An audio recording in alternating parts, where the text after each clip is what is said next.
Donc ça veut dire quoi? Maintenant, on dépose les plaques, fini, ou il faut partir plus du côté de la constituante qui va de toute façon, à un moment ou à un autre, devoir changer des choses en Valais.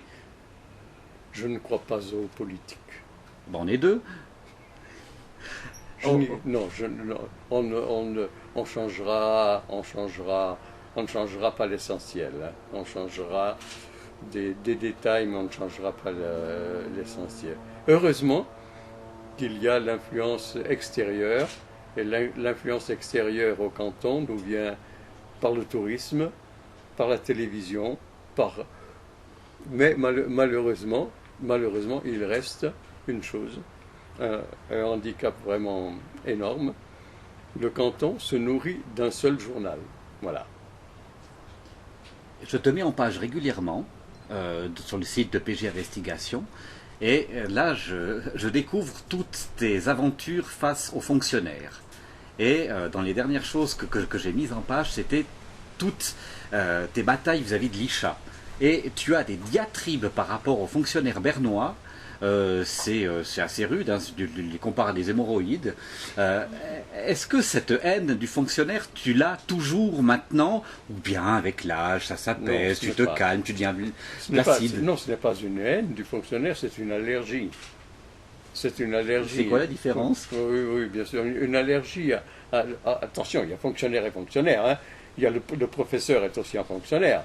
Oui, mais s'il est bon, comme tu en as parlé avant, oui. Disons par rapport aux fonctionnaires qui briment ma liberté. Voilà. Voilà. Ça, c'est un peu le but, non? Oui, tout est là, bien sûr. Mais c'est vrai, oui, c'est vrai que j'ai vécu un cas où je me suis rendu compte du pouvoir du fonctionnaire dans un domaine financier, bien sûr, hein, où, avec un groupe de fabricants d'horlogerie, nous nous étions retrouvés chez Roger Bonvin, conseiller fédéral. Alors, attends, tu as dit le nom vrai, là, dans le livre, tu l'appelles Bonne Piquette. Bonne Piquette, d'accord, oui. Alors, qui nous avait accueillis et à qui nous avions présenté nos doléances par rapport à certaines mœurs douanières concernant l'exportation des montres, et qui avait terminé son laïus en disant oui, bref, je vous approuve, c'est de la part ça voulait dire de la part de l'administration, c'est de la folie furieuse. 3 jours plus tard, on recevait une lettre signée par lui qui disait exactement le contraire. Oui. Ça veut dire qu'entre-temps, le fonctionnaire avait repris en main Monsieur le conseiller fédéral et l'avait retourné complètement. On ne peut même plus faire confiance aux conseillers fédéraux, c'est une horreur. Ouais. Non, en fait, mon attitude vis-à-vis de l'autorité en général, c'est l'attitude d'un libertaire, c'est tout. Mais tu as l'air de rien, tu sais qu'on a fait une thèse sur toi, depuis à l'université de Fribourg. Et puis, oui, mais c'était sur la pilule. C'était sur la pilule, c'était un des 2 journaux satiriques. Après la pilule, il y a le Crétin des Alpes aussi. Oui. Et j'ai découvert en lisant cette thèse qu'on te mettait en prison à titre préventif. Quand le Shah d'Iran arrivait à Genève, oui, comme tu avais écrit passablement de choses sur lui qui n'étaient pas très gentilles, vu que tu l'avais accusé de trafic divers au niveau de la drogue et des armes, etc., ils se disaient « Aïe, Narcisse Prat est en liberté, le Shah d'Iran arrive, on doit faire du commerce avec lui, on le fout au bloc. » C'est vrai. En fait, l'histoire, c'est ceci. C'est que j'avais écrit, effectivement, dans la pilule, j'avais écrit un article dans lequel j'accusais le chef d'Iran de trafiquant de drogue. Hein. Je savais de quoi je parlais, parce que j'avais de la documentation qui me venait ni plus ni moins que de l'UNESCO. Hein. Donc plutôt fiable, c'était pas une extrapolation. Le Shah d'Iran avait le monopole de la culture du pavot sur tout le territoire de l'Iran. Et les trafiquants qu'il pendait ou qu'il faisait pendre, il les pendait parce que c'était des concurrents.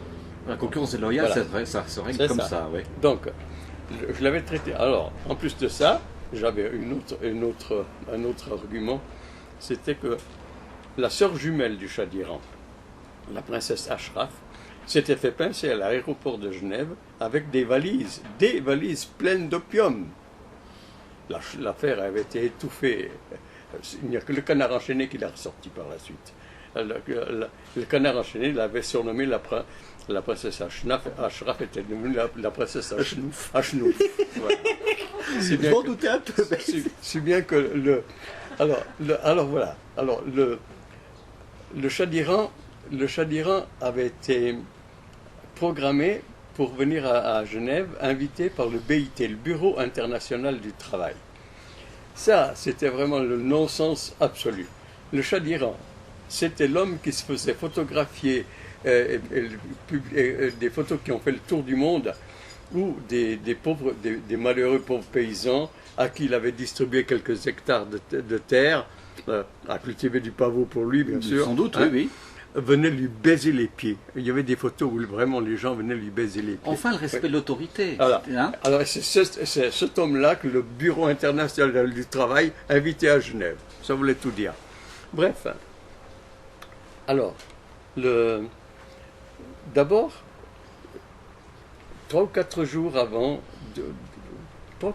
son arrivée, c'était prévu.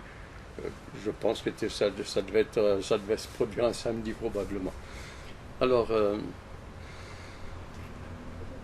j'étais sur écoute téléphonique, ça je le savais depuis longtemps, mais là, ce jour-là, ça a été spectaculaire, si je peux dire, hein, parce que j'avais une amie avec qui nous avions des secrets. Elle me téléphone, elle me dit, écoute, il faut que je te dise quelque chose, mais je ne peux pas te le dire au téléphone. Parce qu'elle se méfiait, elle, bien sûr aussi, elle savait que j'étais sur écoute. Je ne peux pas te le dire au téléphone. Alors viens à Saint-Jean, au quartier de Saint-Jean, au bar Tahiti. J'ai dit d'accord, je monte. Le bar Tahiti était un petit bistrot dans une rue de 100 mètres, 150 mètres de long à peu près, pas plus. Surprise, quand j'arrive à l'entrée de la rue, il y avait un gendarme en uniforme. Je gare ma voiture, je longe la rue, à l'autre extrémité, un autre gendarme en uniforme qui fait signe à un homme qui était sur l'autre trottoir, comme pour dire c'est lui. L'autre visiblement ne devait pas me connaître. J'entre, je m'assieds à côté de mon ami, ou en face de mon ami, et l'homme en uniforme, l'homme en civil, donc, entre. Alors, c'était tellement typé, il avait la chemise bleue et la cravate bleue des flics, quoi. Moi, c'était aussi une caricature sur deux pattes. Ouais. Il vient s'asseoir. Alors, il y avait une trentaine de tables. Non, il est venu s'asseoir à la table à côté de la nôtre, n'est-ce pas? Alors, du coup, je dis à mon ami, je dis, écoute, alors voilà, quand le Shah d'Iran arrivera, l'avion du Shah d'Iran arrivera, sur le toit de l'aéroport, il y aura François Baumann qui sera à une extrémité. À l'autre extrémité, il y aura Alain Lenoir. Et puis, au milieu, qui aura la bombe, ce sera Jacques Madère. Il aura la bombe. En bas... Là, vous l'avez cherché, là. En bas, il y aura Jean-Luc, qui fera signe à Jacques Madère à quel moment il doit lâcher la bombe. Mm-hmm. Le flic s'est levé, il n'a même pas commandé sa bière, il est parti. Il a compris que j'avais compris. Mm-hmm. Voilà. Ça, c'était une anecdote d'écoute téléphonique, n'est-ce pas? Là-dessus, arrive le samedi de l'arrivée du débarquement du Shah d'Iran. Tout ce que la Genève comptait pas seulement Genève, Lausanne et les environs comptaient de gauchistes, avait prévu de faire une manif pour exprimer en fait son profond mécontentement. Le mécontentement que Genève invite précisément ce personnage-là pour le Bureau international du travail. C'était vraiment choquant. Si bien que dans les locaux de mon journal, dans le local de mon journal La Pilule, arrivent les copains avec leur pancarte.